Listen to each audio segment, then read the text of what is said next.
So welcome to the video on multiplying and dividing fractions. So both of these methods are very similar, or operations I should say. So we'll start with multiplying, but once you know how to multiply, you pretty much know how to divide.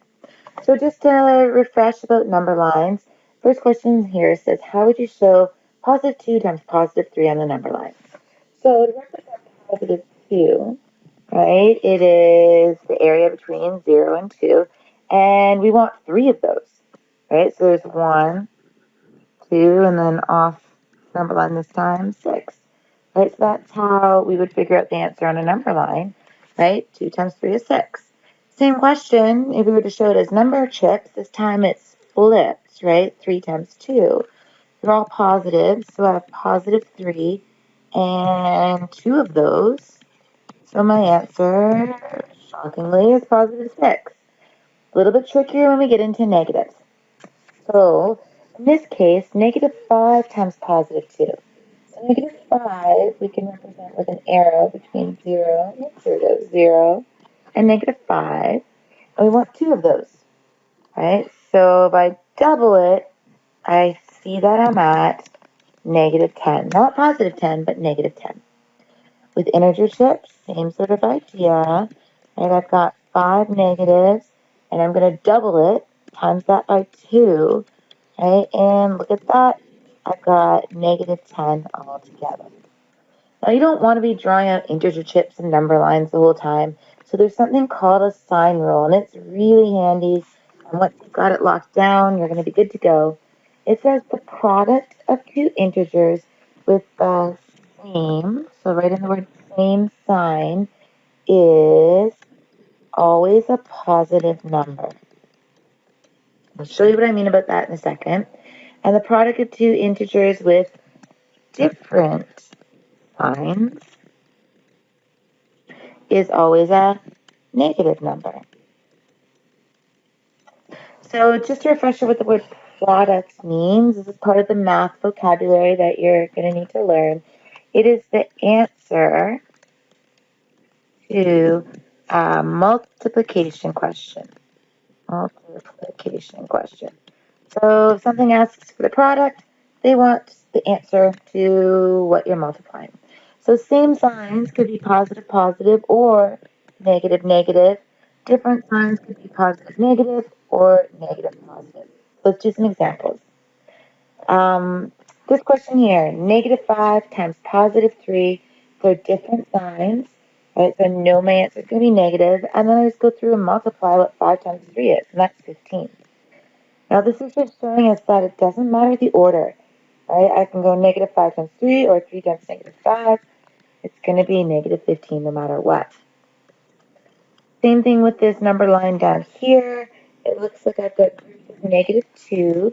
I've got 1, 2, 3 of those. Positive and negative, it makes sense. Different signs, my answer is going to be negative 6. All right, so let's take a look at these together. Right, if I've got different signs, right, it's going to be negative, then I do the multiplication. Same signs, my answer is going to be positive, then you do the multiplications. Even when they're negative, so we look at C, right, negative times a negative means my answer is going to be positive. 7 times 3 is 21. So why don't you do the rest of those yourself, pause the video, and we'll do the last question together. All right, now working these negatives and positives into order of operations. So we'll do the first one, and then I'll leave B to you. Right, good old bed math. Brackets first. So I'm going to leave the 3 out here.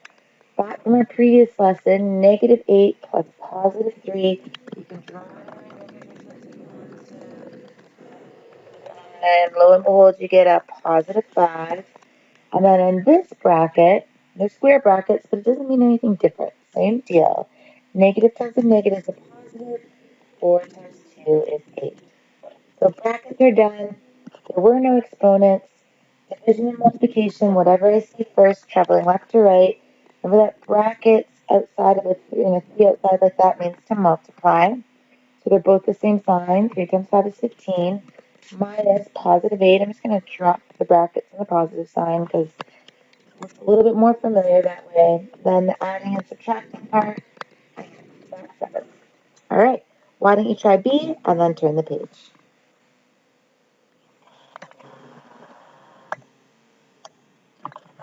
Hi, welcome to the dividing page. Very similar. You see this sign rule thing again over on the side, right? You'll be very comfortable with that soon. But taking you back to number lines, this is how you represent a division question on a number line.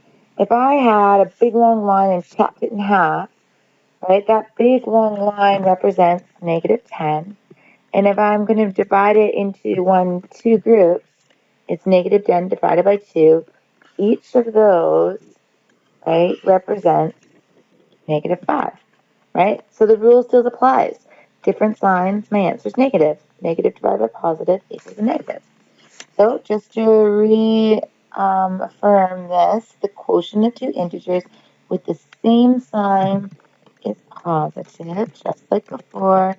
Quotient of two integers with different signs is negative. And then this word, quotient, might be new for you.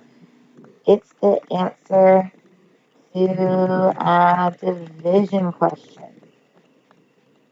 Right? So, if you're asked for the quotient, you know there's going to be dividing. So let's practice just in some words here.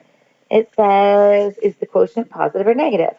Well, negative divided by positive, different signs, it's going to be negative. Right? Positive, positive, same signs. My answer will be positive. Positive, spell that right? Yeah. Negative, negative, same signs. So that's positive. And one of each, right? Different signs. My answer is going to be negative. So let's calculate the following. Right, I'm going to leave these 4 up to you. Good luck. Right, check the signs.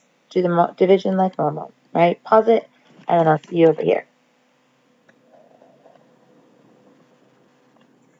All right, these questions are a little bit kind of like puzzles, a little tricky. Right, it says what two integers, remember integers is just a fancy word for numbers, have a product of 20 and a quotient of 5, both positives. So product, remember, means to multiply. Quotient, remember, is division. So I'm looking for two numbers that when you multiply them together, you get 20. The same two numbers, if you were to divide them, you get 5. So over on the side, I'm trying to think of all the different combos to give me 20. I know that 20 times 1 is 20, but if I were to divide those numbers, I don't get 5. 2 times 10 gives me 20. Hey, that'll work, right? Because 10 divided by 2 is 5, right? So my numbers are 10 times 2, 10 divided by 2. Kind of fun, right? The second one, we have a negative and a negative this time. So two numbers that multiply to negative 18 and divide to negative 2. So I'll let you try to do those two on your own. Pause it, right? And then actually, why don't you also do the evaluate on your own? You can do that one, and I'll see you at the word problems in a moment. All right, welcome to the word problems. Everybody's favorite. So first word problem says, the deepest recorded dive is 500 meters for an emperor penguin and 2,000 meters for a sperm whale. How many times as deep does a sperm whale dive compared to an emperor penguin? So both of these are negatives, right? Because we're diving like below the water. We're going down. So they're negative 500 and negative 200. Now I want to know how many penguin dives, right, go into a sperm whale dive. Right? How many penguins, if that's a penguin, then that's a penguin, and that's a penguin, and that's a penguin. How many of those is what a sperm whale does? So to figure that out, this is going to be a division question. I'm going to take that negative 2,000 meters divided by my negative 500 meters. Negative divided by negative is a positive. And I don't need a calculator for this, right? I can cross off the zeros. And then it's just 20 divided by 5, which is 4. So we know that a whale goes 4 times as deep as a penguin. Okay? And then the last question here says, For 4 hours, the temperature in Victoria fell. So that word fell is indicating that it's a negative 2 degrees because you're dropping each hour. What's the total change in temperature? You have 4 hours. If each drops 2 degrees per hour, to figure out the total, this is going to be a multiplication question. So why don't you figure this one out on your own? If you have any questions, I'll see you in class. Thank you.